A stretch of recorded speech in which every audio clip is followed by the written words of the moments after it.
Hello, everyone. Welcome to the third episode of Z.I.P Talks. Today we are with Team 7719 LCS RISE, which is part of the Robot League. Before we start, we'll be introducing ourselves. My name is Mohil Kapadia. I'm the outreach lead on Z.I.P Ties, and I'm also a programming member. Rishabh. Very sure I can go.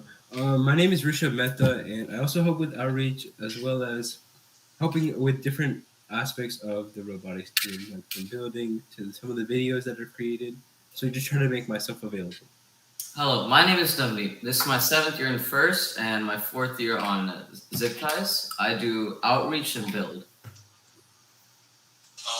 Hello, I am Wenjo Lai. I have been on the team for 7 years, and I do a lot has changed over the years in what I do, but now I do strategy, I do programming, I do a little bit of outreach, I do a little bit of the engineering portfolio, and I am one of the captains of the robotics team for Team RISE. Alrighty, so today we'll be talking about game strategy for the PowerPlay season with LCS RISE. As we have this live stream occurring, feel free to ask any questions in the box. So before we start, both of our teams have actually had our first league meet and have both been very successful. LCS RISE, do you guys want to talk about how you guys did? Sure. So we competed last Saturday, and it was against 16 teams. So 16 teams went to the league meet, and we placed 4th. So Ivy Warriors was 1st, and then Neutrinos was 2nd, and then Warrior Bots was 3rd, and then we were 4th. We won 5 out of 6 matches. We had roughly an average of around 50 points individually for ourselves per match, and I fully believe that despite everything being done last minute, staying up until 11 at night, working on stuff the day before, we managed to overcome a lot of the challenges we had, and there were a few that we never fixed, but we are working on them now with the other people that are over there. So yeah, so we did really good for our circumstances, but we know we can do better.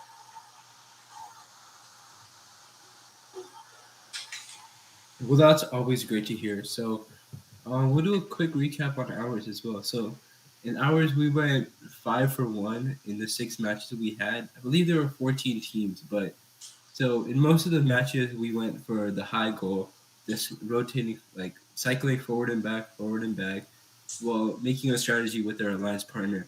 The one that we lost was primarily due to the autos of robots and us clashing during the auto period. We both went for the same high goal, and we ended up clashing, which really messed up our linear slide.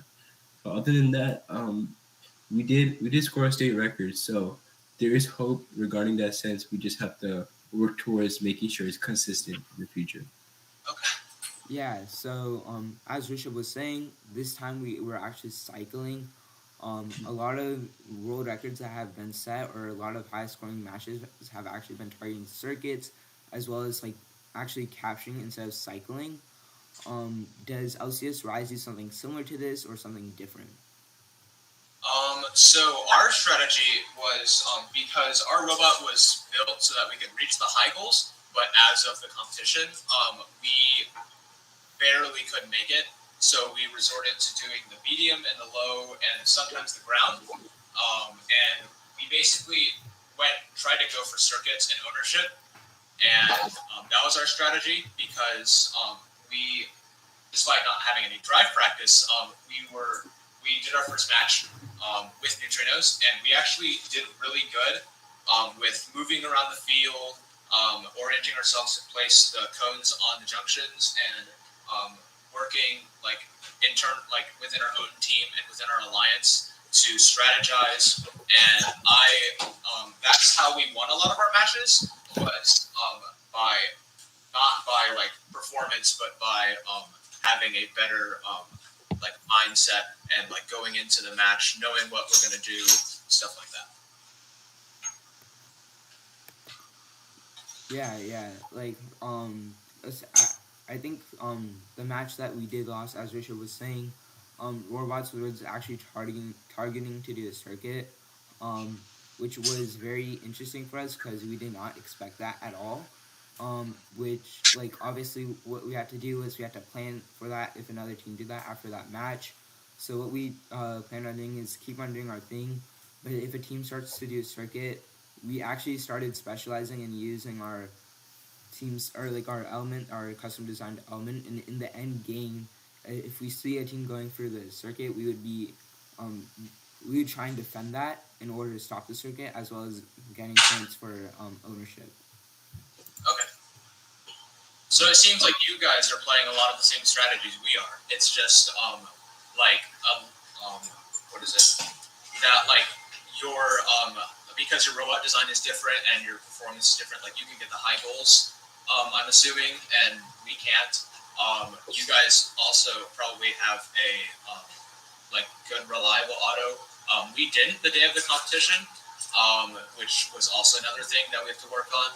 Was we didn't have enough time to write an auto that worked, both from a mechanical and a programming standpoint.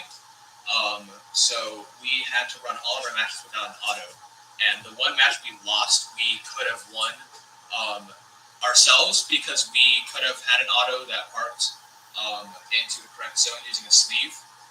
But also, we were paired with Hadron that match, and they ran their auto, which worked every other time. But our match, they were just outside of the zone by like an inch, and it cost us around 16 points, which was really unfortunate.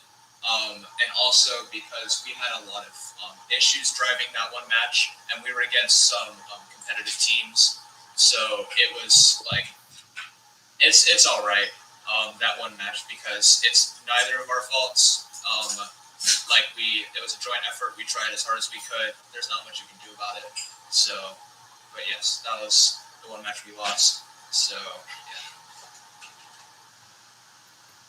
I mean, yeah, like as you're saying, like you guys lost by 16 points, and especially that's like very important. Like every point counts, especially for this year's like ranking system, because Yeah. like it's not determined by points, like the amount of points your team has. It's determined by winning and losing. Like 2 points for winning, 1 point for tying, and 0 points for losing. So in that sense, like every point counts.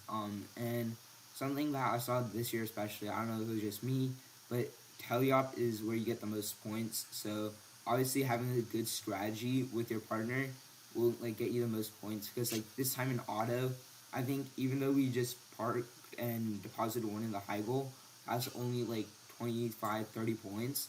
And compared to like the points that we got to teleop, it was like a quarter of what we did or like a third of what we did. So obviously when designing our strategy, we felt like, oh, we need to make sure we have a solid strategy with our alliance partner in teleop in order to score more points. Okay. That's cool. I wanted to ask. So I know there's strategy on the competition field. What was your strategy going into designing your robot? Any programs that you wrote, and like how you worked through that process? Yeah. So basically, the first step would be we looked at the field and saw it's a very like a ton of things in the way. So we wanted to go for a smaller size robot to maneuver in between everything. And the second step that we thought of was to always try and get like the highest poles. So we want a linear slide. And one of our lead builders, Aryan, he gave us the idea to have a double-sided thing where you have an intake on the back and an outtake on the front. So like you can like just keep on cycling. If you've seen our videos, it should be on the Instagram. Yeah. You can see that, yeah. And the programming thing, that's where our programmer Sun Up, he just took the code for the Mecanum drivetrain. He took that and just started testing with the linear slide to see which is the most effective way. So like right before the competition, we put a distance sensor on the linear slide to see like where it'll be the perfect time to drop the cones. Because during our testing, we dropped them too early or too late. Okay. Yeah. And like with what's our Navneet was saying about a distance sensor, we actually we were able to get RGBs this year. So I think Anoop, he actually had the idea of putting a strip of an LED on the back of our robot, because obviously a driver, like, in that moment of trying to drop the cone, they obviously have to take a lot of time. But with a distance sensor, or with the distance sensor, and the RGB community, or like communicating to the driver, like, oh, like we had red, it's too far, too close. Green is just the right place to drop. It made our cycles a lot faster, meaning that we could do more.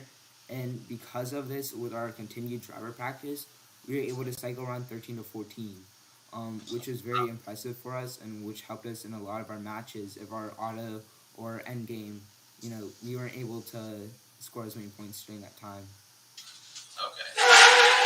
13 to 14 on like the high pull. Yeah. Yeah. Wow, that's. Did you guys have to move, or do you have like an intake that like goes out and gets a cone? So basically, right now we have to like back up like a couple inches and come back forward. But for our iteration 2 of our robot, we're putting like linear slides that go like straight out, so we don't have to move at all. The robot just stays in one spot. The linear slides do everything. Okay. But yeah, like saying wait, with what you were saying about like moving a couple inches, because our thing is a two-part system with an intake and an outtake. All we have to do is drop our arm. Our drivers need to make sure they're driving at quarter speed in order to grab the cones precisely. And then we move forward, and then we drop the cones. But yeah, that was our primary teleop strategy. Do you guys, like, obviously some teams I know kept on doing whatever they were doing in teleop, they kept on doing the same thing in endgame. Did you guys do that, or did you guys change like what you were doing? Like, did you guys start going for ownership, or did you guys start like cycling and continuing to work on the beacon or the junction you already were on? We kept the same strategy with how we scored the cones, and I can explain that later. Because driver controlled and endgame are not that different. They're basically the exact same objectives, but you basically add beacons to it. So, which can like basically claim a junction like permanently. I ask, so our robot size is 17 and a half by 14 and a half, which is a bit bigger than we wanted it to be, but it still maneuvers really nicely because we use magnet drivetrains, and the way it's built and engineered is like really nice in how it, because we also use field oriented, which is where from where you stand, it moves. So one joystick basically moves the robot in the same orientation, so it'll move like this, like around the pole, and the other one turns it left and right. So I wanted to ask, like, how big is your robot, and like, what made you come up with that size? Yeah, so with our robot size, I don't remember off the top of my head, but I think, especially for our height, is around 18 inches. I think it's like around 17 and a half to 17.6. And then the length as well was, I think, or no, do you remember the length of the robot? I don't. I'm pretty sure it's around 17 inches. Yeah, I think it's more it's like a bit like a square. Yeah. So you guys like maxed out your build like space. Yeah. Okay. But the length and height are maxed out, but the width is pretty thin, comparative to the other robots. Okay. Yeah. So like So do you have any issues with like maneuvering around the field, especially when there are more cones placed? Not really. Yeah, The only time we had an issue was when someone placed a cone in the middle junction, like right in the center. Yeah. We didn't really hit it, but like it was a hassle per se. Okay. Just based on our strategy, we don't really have to move around much. Yeah. We're just cycling like the human player hitting the cone, we pick it up and we put it in the high goal straight in front of it. So there's not much movement that's going around. Maybe for future league meets, if we were to pick from the stack, we would have to be more conscious about our driving. But as of right now, it's just making sure that we pick it up reliably and also put it down reliably. Yeah, and like with, oh, sorry, were you gonna say something? No, I was just saying like, all right. Yeah, so like with that sense, or Nami said like some team was trying to put or did put a cone on the ground junction.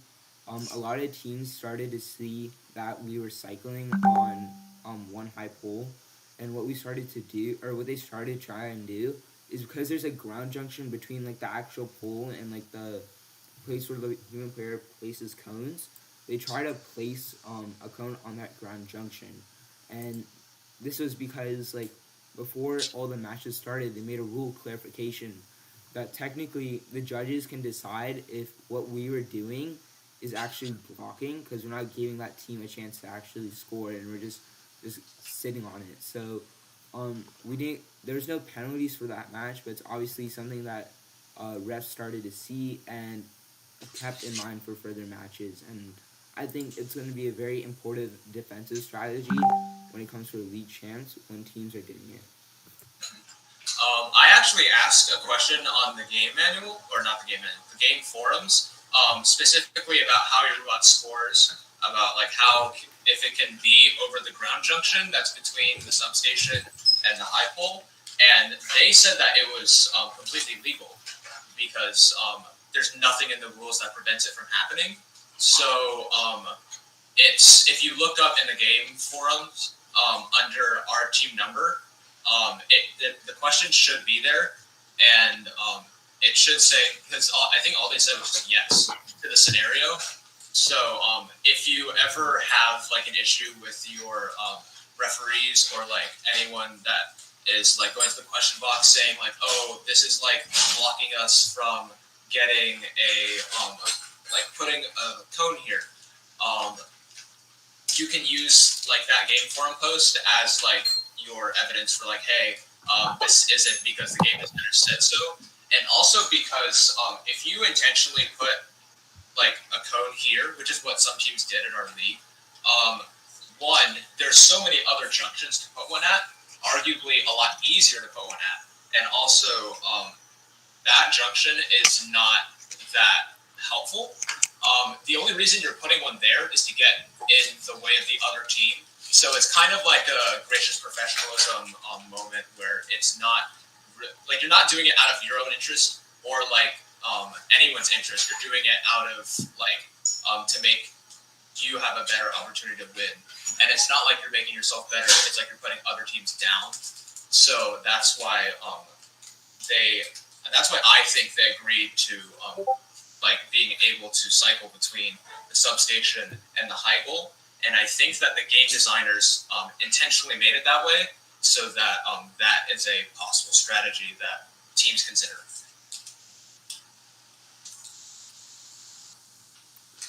I mean, yeah, like obviously what you were saying with gracious professionalism.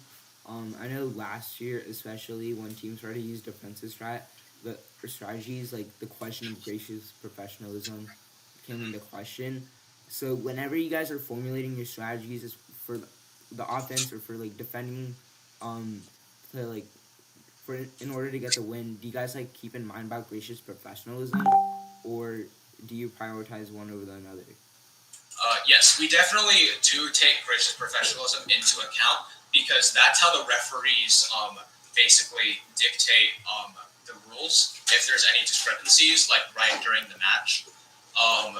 So that actually happened at one of our matches that I've watched.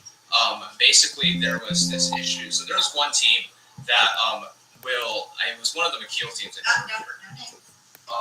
But basically, they would put a cone in the ground junction that was right in front of your substation, and it would get in the way of trying to get cones because you can't descore cones. That's a minor penalty. But it was what is it? Like a lot of the judges will usually weigh in decisions based off gracious professionalism because like when it comes down to like spur of the moment like decisions, that's what they use. So we always take that into consideration because if the referees use that as like their guidelines for whether something's legal or not, we should also do the same. No, that's definitely an interesting perspective. I didn't know that they put it in that much value in the spur of the moment. But that's very interesting. So when it comes to that, you would be more against scoring it at a ground junction just to avoid. Yes. Yeah, no, that makes sense. In that sense, that it's more of like you're hurting the other team than helping yourself. Yeah. Because that's ultimately like the whole design of the game is built around gracious professionalism. The whole program is built around gracious professionalism. Every team strives to be gracious and professional, at least most teams. But that's like, if that applies to everywhere else, then why not the game and its rules and its specific like um, like questions that it has, or like things that are unanswered. And I know that our referees personally use gracious professionalism, because when they give a ruling, they will say why. And every time that they've given a reason, it's always been about like accounting for what the other team was trying to do, what their mindset was, and what they were doing. No, I definitely agree with that.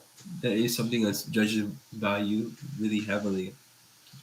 Let's see. Regarding so let's move into like future goals for the robot in that sense. So what is something that you guys are trying to move towards from your original design into, or your original game strategy, into something for future league meets? Do you have like an eye or a vision for that? Sure. So we have our competition field game strategy, which I came up with. What is it? So, well, actually, I'll talk about the robot design strategy first. So, with our robot, it was not really planned out. We had made we had brainstormed, we had designed, we had thought about this entire process, but it ultimately came down to time management. We couldn't build it in time, so we basically built the claw, and then we used the chassis from last year. We used the linear slides from our year in Skystone, and it was basically just an amalgam of previous years, and the claw that was from this year, and the messy wiring that's from every year. And we basically threw it together last minute, and somehow it all functioned mostly as it should have. But we have our catter, our main catter, who's at home working on the new robot design that we had brainstormed and thought about since the game dropped. And there's a few things that robot should be able to do that our robot doesn't do now. So one of them would be being able to take codes from these stats. So back here, these stats, we can't take cones off of them as of now. We probably could with enough drag practice and enough time, but it's a lot easier for us to get cones from the substation. Another thing is making the lift more robust, making the claw more robust so that it doesn't break down as much. Being able to reach the tall goal. In terms of programming, we need to have time to tune PID, to have a reliable auto, and to be able to basically have better functionality on the field, because Jonas, who is driver one, who drives the robot around and moves the drivetrain, had issues with driving. It wasn't as smooth as we wanted it to, because the wheels were a bit off, and it was a mechanical standpoint. The wheels were off. One wheel was off a little bit, so it kind of dragged the robot from driving in a perfect straight line or strafing perfectly. So those are some of the issues we had and that we want to improve on. And the other half of strategy was the competition field. I have studied, I researched myself when the game dropped. I was like, oh, this game is a lot like a game of chess, where it's a lot of, you have to have your strategy, but you also have to take into account the other team's strategy, because it's a very interactive game this year, where your actions affect their actions and vice versa. And so I, over the course, since I started in August, I believe, until now. I'm still doing it. I've been self-studying game theory through YouTube, through other online resources, Coursera, and basically I've been analyzing the game, applying game theory principles to different aspects of the game, and I wrote like a 3-page thing about how every team should be playing the game to the best of their ability, regardless of every robot performance and how every team views the design and what they specialize in, what they're good at, and what they're not as good in. So, if do we have time to go through the entire thing? We could go over I think it's a really cool thing that you just mentioned, but you could just give us a summary or some specific point that you think is most valuable in that 3-page document that you made. Sure. So let me tilt the camera down a bit so you can see the whole field. Sure. Can you help me? Can it? Yeah. Okay. So we have our field here, and so there's a few assumptions we have to make, because that's the first step in every problem in game theory, is to make assumptions. So we have to make a few assumptions in order to make it so that the strategy works. And it eliminates a lot of things that would make it a lot less reliable. So things like robot performance and other team spirit, the mindset of people as they go into the game, psychology, sociology aspects. All of those have to be disregarded for a bit in order to make it so that this game is fair. Everyone is equal.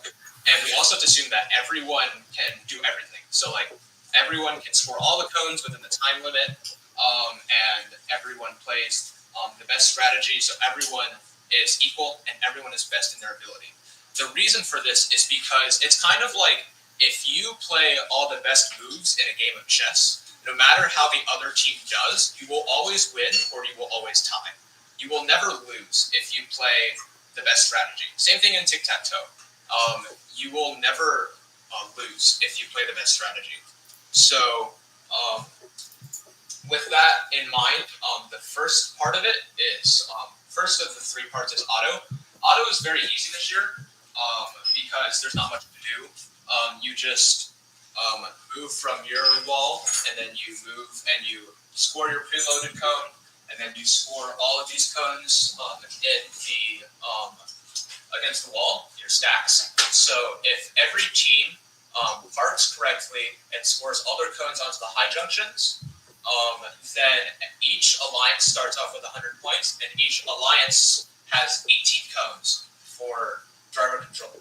So also it's a bit of a stretch, because there is a game forum question that was could a team score on junctions that were closer to the other team, and the answer was no, because of robot interference. But they clarified that the middle junctions that are equidistant from both alliances are fair game for both teams. So that would include the 3 junctions that run down the middle, and then the 2 high poles, which is a bit of an issue, because if both teams are trying to score on the high pole during auto, it makes it a huge issue, because then robots can interfere with each other when they're scoring. And there was another game forum question that asked about that, and they said that it's basically up to the head referee. They get to make the decision based on what they see is right, which is kind of terrifying, to have your entire game in the hands of the referee when there's no real this is morally right, this is morally wrong. It's basically just whichever whatever the referee sees as fit. Also another thing, these I'm gonna move the poles so you can see them. So these 2 high poles, if both teams perform this one, if both teams perform to the best of their ability, then it's a 50-50 for who gets ownership. So it's a 50% of the time, red gets ownership, 50% of the time, blue gets ownership, and it's the same for this one. So keep that in mind for later. And driver control is part 2.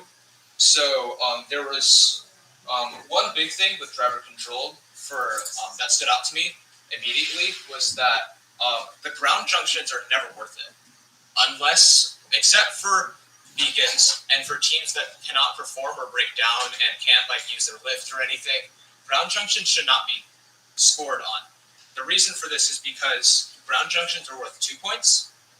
If you add ownership, that's 3 points. So that makes 5 points. That's the exact same score you get from scoring on a high junction. So there's no reason to go for ownership on the ground junctions when you can just score on the high pole. And especially because as teams get better, teams will probably get better at scoring on the poles and will probably practice for the poles compared to the ground junctions. So that was one thing that stood out to me. But in terms of driver control, ownership is a big part. So if every team plays equally and can do everything, then we have to say that these 7 junctions that are closer to blue are all going to be blue, and then these 7 junctions that are closer to red are all going to be red.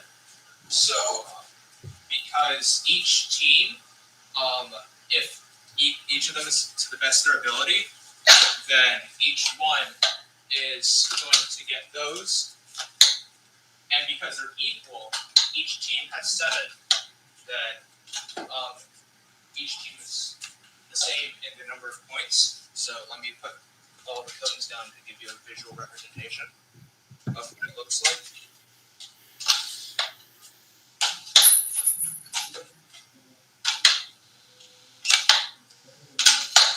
So if you claim ownership on all of the poles that are closer to each team's alliance, then it's 7 for blue and it's 7 for red. So it's still equal, and it's still fair game. So now it comes down to a question of there are 11 cones left. What do you do with those 11 cones? So here I used some game theory to strategize how to use the cones. So there's 2 strategies that you can use to that you can play. One of them is stacking all of the cones on the high pole, which is what your team is doing. So stacking and just cycling between the substation and the high pole, and just repeatedly putting cones on it, just scoring as many as they can, because it's a guaranteed 5 points every single time you score one. The other one is going for ownership. So this is where a team will try to cover up the other team's cones. So they'll try to go around and place cones on the other team's color and gain ownership. So basically, you have 2 outcomes, and each team can do both. And when you run it, the outcomes through a payoff matrix, which is, it's kind of like a Punnett square, but for game theory, you will see that the strategy of going for ownership strictly dominates the strategy for going for the high junction, because going for ownership gets you more points no matter what the other team does. Even though both teams went for the high junction and just cycle, both teams would have more points overall, but it's a competition. There's always a want to do better than the other team, so it is in each alliance's interest to go for ownership. And if each team goes for ownership, then essentially all of the efforts cancel out. Basically, because if red puts a cone here and tries to capture this junction, will instantly take it back because they're closer to it and can maintain better control. And with all the remaining 11 cones, it's basically just still a tie. So it doesn't matter what happens, because you blow through all the remaining 11 cones and it doesn't matter, because each team scores on the same junctions, ownership doesn't change. So that's basically all the other 11 cones gone. So now it's also I used game trees to basically explain why you get diminishing returns with competing for one junction and one junction only. Basically, the more you compete for a junction, the less valuable it gets, and it actually might hurt you later on in the game. So if all the cones are gone and each team is equal, then the only thing left are the beacons, which is where endgame is. So endgame is where it's the hardest to describe because there's not much like algorithmic explanations. It's a lot more problem solving and thinking it through. But the best way I can explain it is kind of like playing chess and just thinking through your moves and what the other team's moves can do based off of what is in your best interest. So one more assumption we have to make for scoring beacons is that each team takes turns. Because if both teams, if say blue gets both their beacons first, they score one beacon on here, and then they score one beacon on here. That guarantees them a circuit. They automatically win because it blocks red from getting a circuit because they control this point better and they have more ownership in general. And also because they can leverage red into basically gaining control and they have more opportunities. So we have to assume that each team takes turns, and I'm going to say that blue goes first for this one. So that way it's more fair. So first thing to consider is for blue to get the easiest circuit, these four junctions get a circuit, and for red, these four junctions get a circuit. And you'll instantly see that this junction is the one that is the intersection between both sides. So this junction is the most important. It instantly opens the door for you to get a circuit and also reduces the chances that the other team gets a circuit a lot. So blue should go for this one first. And so now red knows that they will have a very hard time getting a circuit. And if blue puts one here, they lose automatically because everything is equal. If they get a circuit and red doesn't, then blue wins. So red has to put a beacon here to block blue from getting a circuit. So these two junctions are the junctions that lead to the terminal. And if red can control both of those, which they do, then blue has a really, really hard time getting a circuit.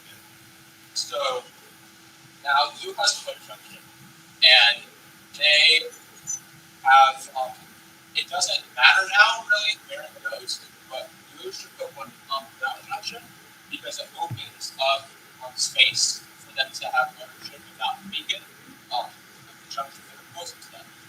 And then with the last remaining red beacon, they can put it on any of the blue-owned junctions, but I prefer that to tall level because a lot of teams tend to cycle to this pole, and it prevents them from doing that. And also, it takes ownership from things. And if you can see, both teams still share ownership.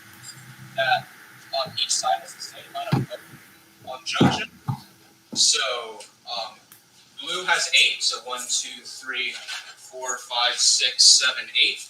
And red also has 8. 1, 2, 3, 4, 5, 6, 7, and 8. So it's still equal. And like it's weird to think that like the game designer surely didn't want a game where if everyone played to the best of their ability and did everything right, its psychology, strategy, that it ultimately would end up in a tie.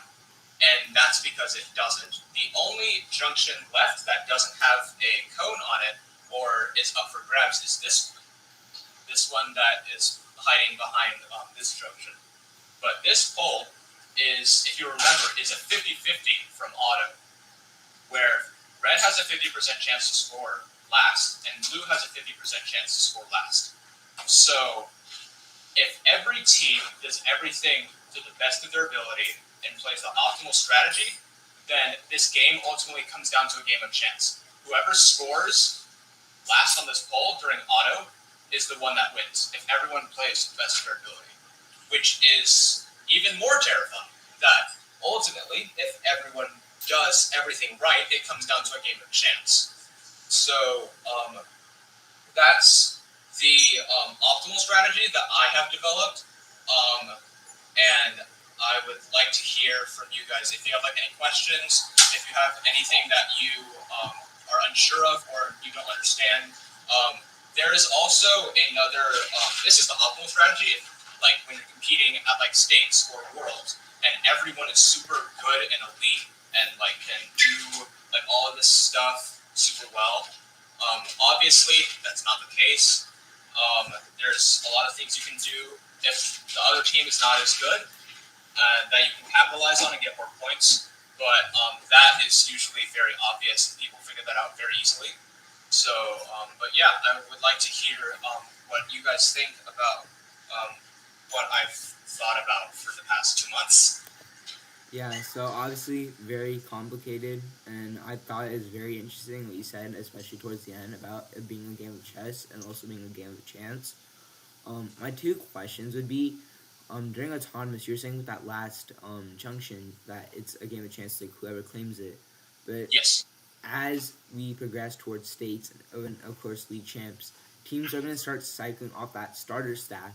So in that sense, obviously, like if a team already has like 4 cones already on that junction, you know, obviously during tally up they're gonna still keep on going for it. So I feel like with that one junction, I mean, it won't be really a team or getting a chance, but instead like it just the team that at the end has a better auto will be the one who will obviously like take over that junction.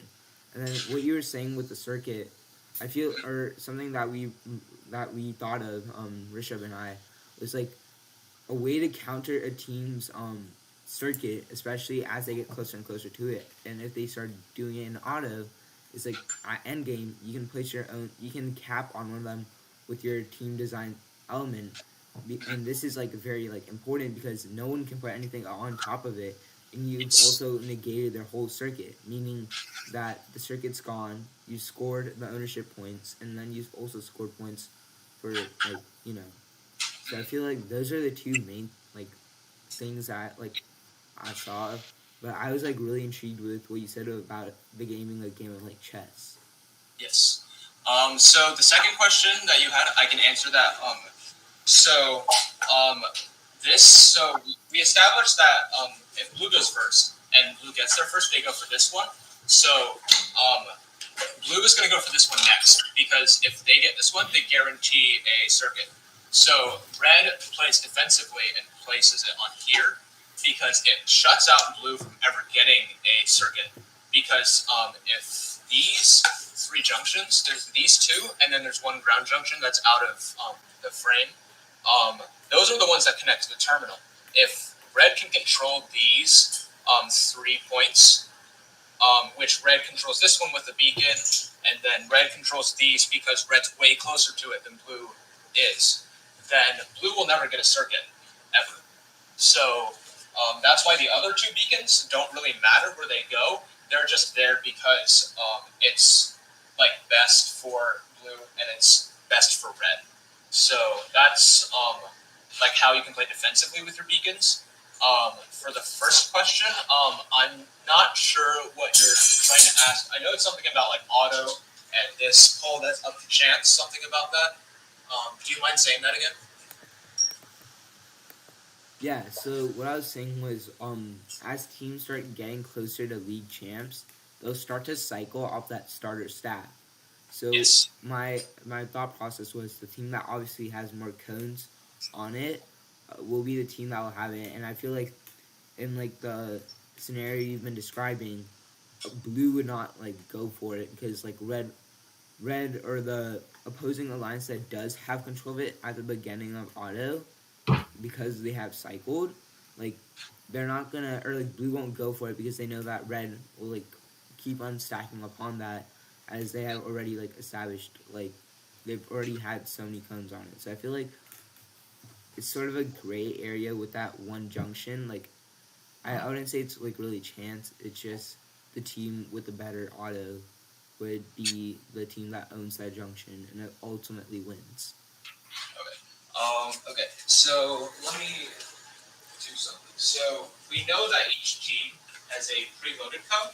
So we're gonna say that both the red and blue team, the like actual team numbers that that are closest to the audience go for this poll.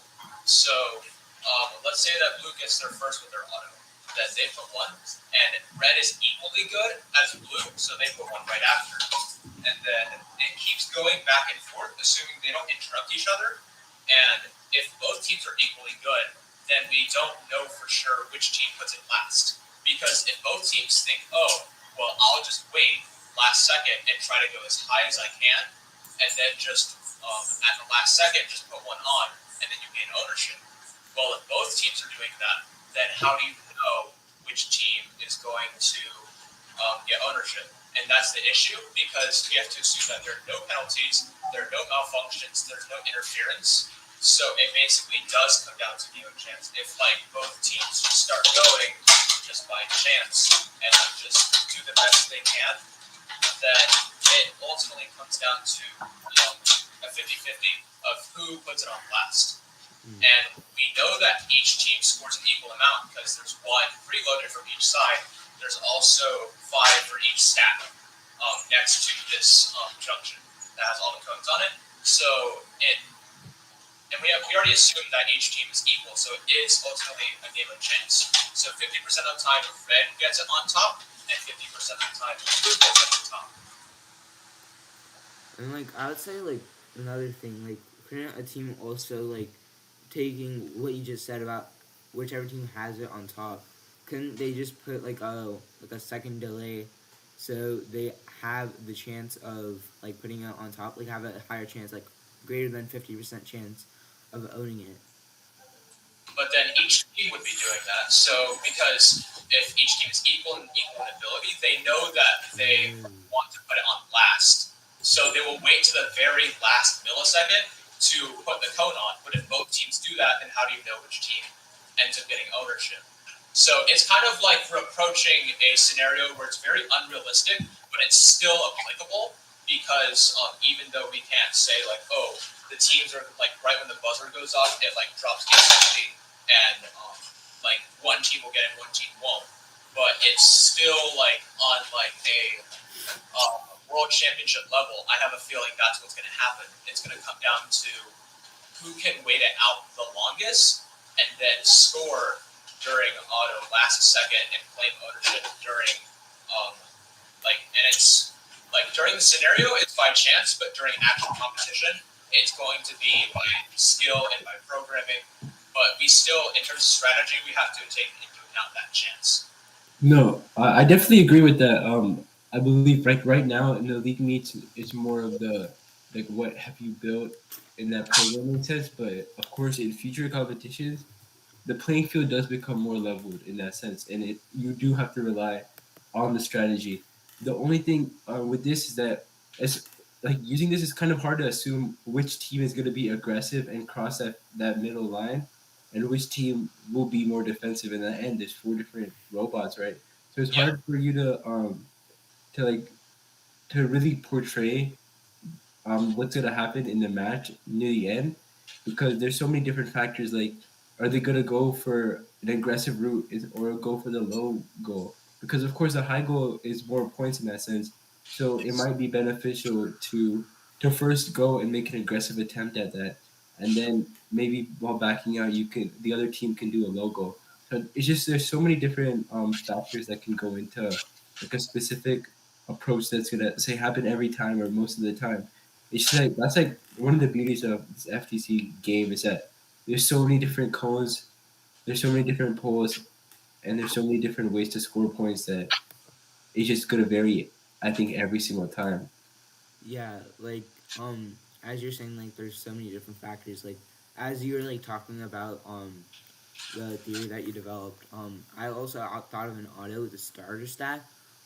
A team can actually start working on their own circuit by taking cones from their starter stack and placing it on like junctions that are close to them that they need to like have ownership of to start their actual junction. Like, let's just say I'm the blue alliance. I can start on the side that's closer to you, and actually start first like put my preloaded cone on one, and then start taking cones from the starter stack to work on those other um, the other junctions around me to start getting the ownership for it. Okay.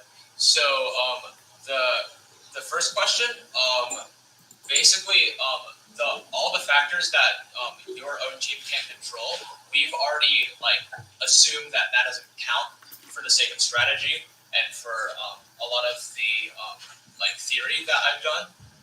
As for the scoring and like the different like aggressive, defensive kind of things, my theory does account for it because let's say that red is playing aggressive and they try to go for this junction. Then blue is closer to it, so they just take it back. So if red is aggressive and tries to go for ownership, blue can just cover it back up because they're closer to it. And if they're both equal in ability, the only thing that makes it different is time. Blue is closer, so it takes less time to take it back. And so red ends up not gaining anything out of it because they are farther away from it. And likewise is the same for if blue is aggressive and red is defensive, then if same thing applies, blue tries to go for this, red can cover it back up because they're closer.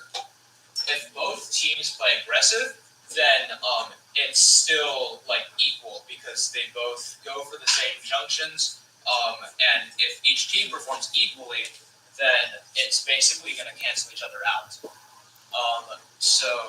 And for the second question, I forgot the second question. What was the second question? Yeah, so it wasn't really a question, it was just the idea that I like formulated another auto path. As you're saying, like a team could start cycling from the starter stack to that high junction, the ones in the middle.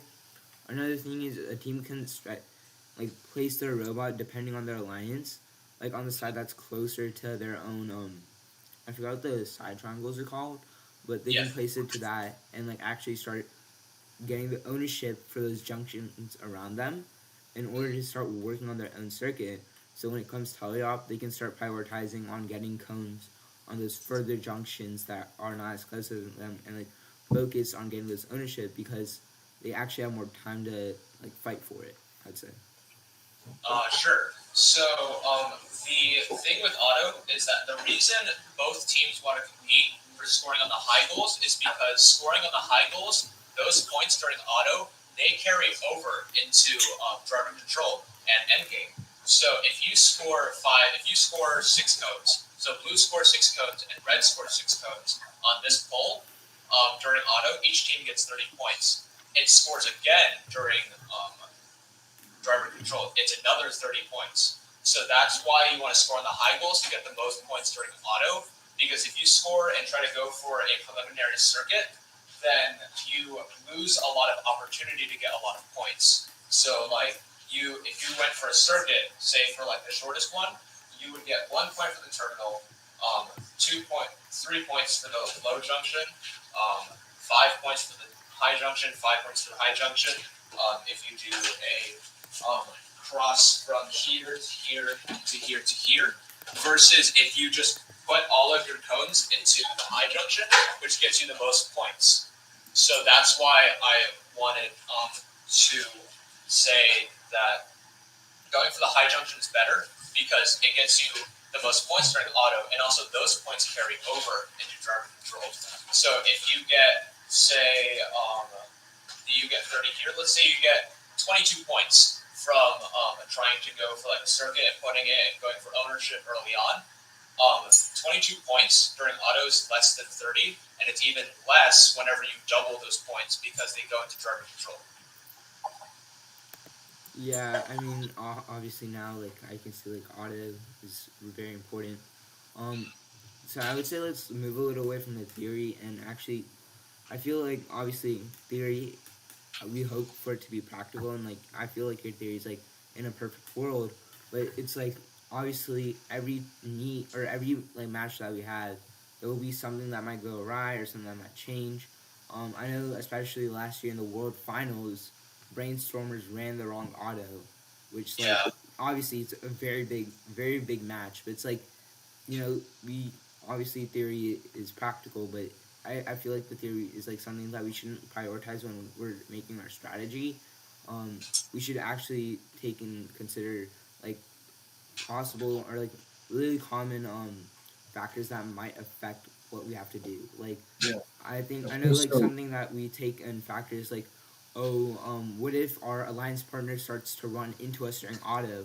What do we have to do? If our team starts like cycling on the triangles, like what do we have to do? So we always like make sure those factors are taken in place. yeah, specifically for scouting, that's one of the questions we rely on. Is mostly like, okay, so which ones can you score? How quickly and efficiently can you score them? And then as well as creating an idea regarding who's gonna pick up cones and at which time. So for this last league meet, we were able to cycle cones pretty quickly. So a big issue was finding out when the other team can pick up from that center triangle area, because if we're cycling, say every 5 seconds we're picking up a new cone, it's really hard for them to go in, pick a cone, and then come back. So formulating a strategy for us is mostly towards, okay, say in that time period they're doing this, we'll go towards maybe capping something where we have to spend a little more time, maybe 1 or 2 more seconds, we're making it more reliable in that sense, and double checking it, triple checking it. So whenever we do strategy, it's more reliant towards if then, if this, then what, or like situations that we have seen to occur many times, like regarding auto pass, or like Moho said, regarding the intake, which is, I think intake is so important in this competition because there's only two different ways to intake a robot, and at least in our league meet, no one was able to intake from the stack. So the triangle, I think, is figuring out who's going to pick up from the triangle at what time is something that we really prioritize in our auto. So Yes. is there anything that you guys specifically look towards, like we said, the triangle path, like the intake ideas or the stacking ideas? Is there something that you guys have noticed in games that have repeatedly occurred and that you guys have started to implement in your scouting? So in the games that we have seen in our league meet, there are a lot of teams that there's not very many teams that can like score very well like in this demonstration. A lot of teams will tend to like score on polls without like thinking through like what gives them the most points. And while it's very like what is it? Very deceiving to see like, oh, the high polls are like you should go for them the most because they get the most points. It might actually be worth it to start going for the low polls because let's say your robot is slower at scoring the high ones because maybe your lift is not as good, or maybe it has a hard time moving around to get to the high polls and positioning itself. Maybe then going for the medium or the low polls is gets you more points. And that's what we did. That we prioritized the ground and the low junctions, not only because it was faster for us and we could just go back and forth and we have really good maneuverability, but also that we could get a circuit by going around the middle and we could score a circuit that way. And we did in our third match. We almost single-handedly got a circuit ourselves Oh wow! with using like the back row and the left wall because we were blue. If you use the back wall of blue and the left for blue, we got a circuit like last second, dropped the cone when the buzzer went off, and we won by 5 points. So if we had not gotten that circuit, we would have lost, and it was like a huge like relief knowing that we overcame the odds with like having a robot that could perform as well as our teammate, and we were against two very good teams that were actually sister teams. In regards to the the theory once again. The theory doesn't account for everything. It can't account for like mistakes that happen, like when brainstormers click the wrong auto. That it can't account for. It can't account for other mistakes, the robot malfunctioning, stuff like that. But while it doesn't account for that, it still is the best thing that that any team can play, regardless of what situation they're in.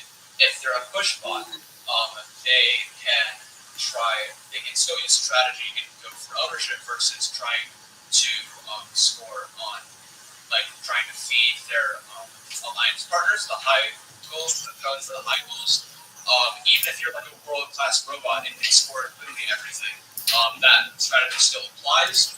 And also in terms of working with your teammate, it's like what we do is like right before we interview you, we will talk with that team, go over strategy, and I will give them like the 30-second like spiel about what we do best, and how we're doing our situation, anything that's going wrong, and then we ask them what they can do, and then we formulate a strategy that's best for both teams, usually based off the theory that I'm right, and we use this laminated like field diagram that we cut out from the game manual, and we enlarged it, put it on a sheet of paper, laminated it, so we can we bring a marker and we can actually like draw on this and draw out like different things, and we can plan it out and like plan out like what junctions we want to go for, or like circuits, or different to divvy up like the responsibilities of getting the most points. Yeah, that's actually really smart. So before wrapping up, some final thoughts with everyone. I really like your theory. It kind of opened my eyes about like a different way to play the game. Like we didn't really think about that. And the laminated sheet of paper, that's a great way to like, like see during the game, like a different perspective of the match. That's actually really cool. Yeah. Anyone else have their final thoughts? I like the theory a lot. I think, like, at least I've never viewed it that way. Like, in that sense, I usually look towards like, oh, is this gonna happen? Is that gonna happen? And this is more holistic based, and I feel like in general, his theory is like more accurate in that sense. Yeah. Yeah, like especially how you regarded that, like especially with divvying up the field and having an equal opportunity for each robot. That was very interesting. And how that acts as a game of chess. It's obviously something I feel like not a lot of teams have viewed that, especially us, and it's something that a lot of teams can keep in the future, especially when it comes for them to like face a robot that they know might have a better caliber than them. Taking this approach will actually probably better their chances. No, definitely. Yes. I can say from experience and our robot results and performance that we performed a lot better when we implemented this strategy. Like for us, it has worked, but we're just one team. We have to see if other teams use it and see how they do based on how they use it and how they perform. Because like ourselves is not like a very good, as reliable as like 20 teams using the strategy and seeing how they improve. The main reason I implemented game theory into designing what I thought about the game was because it gave concrete evidence for a lot of the things that I would come up with, and being able to like prove or like show why it works. That's why I did like the self-studying on YouTube and all that to basically prove the work that I put out. And but yeah, it's super interesting. So after this, we're definitely gonna meet with our team, review this, because this is honestly really helpful for like all teams. Yeah. So thank you for coming out and talking with us. Close up, do you think we can like get a big picture or take a screenshot of the screen? But if you're gonna get some of your team members in with the photo. So do we want like other team members to like? Of course. Okay. So if you guys want to be on the field, make sure you take your shoes off before. Take your shoes off. But we can all like sit around the center here. Are we sitting down? Yeah, I because just raised it up. oh, you did? Stand up. Okay, we can stand up. Okay. Act like we actually like each other. Come on, I have guys. the Photoshop. Come on, guys. Sure. Jake Calvin? All right, I'm gonna take it in 3, 2. All right, let's see how it came out. All right. Thank you guys so much for coming out. Have a great night and good luck. Thank you guys so much for having me. Hopefully see you guys at States. Bye. All right. We see you too. Could you send us that photo as well? We will. Yes. Awesome. Thank you guys so much for reaching out. No problem. Yep. course. Thank you. Have a Thank good you. night. Yes, you too. Good night. Good night.